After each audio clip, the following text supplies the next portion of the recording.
Ang Republic Act No. 11900 o Vape Law na nilagdaan noong ika-22 ng Hulyo noong nakarang taon ay alinsunod sa Public Health Promotion Program ng gobyerno. Sa ilalim ng batas, pinahihintulutan ng pag-aangkat, pagbebenta at produksyon ng mga novel tobacco products gaya ng electronic cigarettes at vaporized nicotine o vape sa bansa. Layon nitong mapabawas ang pagkonsumo sa nicotine ng mga naninigarilyo nang walang malubhang epekto sa kanilang kalusugan. Ayon sa World Health Organization o WHO, ang mga e-cigarettes ay mas ligtas na alternatibo para sa karaniwang sigarilyo at makakatulong sa pagkontrol sa pagkonsumo ng tobacco sa buong mundo.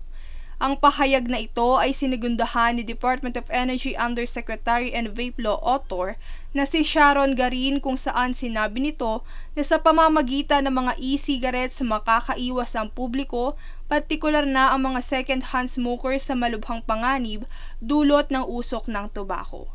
Sa kabilang dako, base sa datos ng WHO, mananatiling nasa bilyon pa rin ang bilang ng mga naninigarilyo sa buong mundo sa taong 2025. Dahil dito, sinabi ni Dennis Gorkun, presidente ng Philip Morris Fortune Tobacco Corporation Incorporated, na ang mga alternatibong paraan ng paninigarilyo gaya ng vape ang solusyon upang maibsan ang nicotine addiction. Sa kabuuan, layo ng pamahalaan na malimit ang pagkonsumo sa tobacco na siyang nagiging pangunahing dahilan ng pagtaas ng bilang ng lung cancer sa bansa. Princess Castro, nag-uulat para sa One Media Network.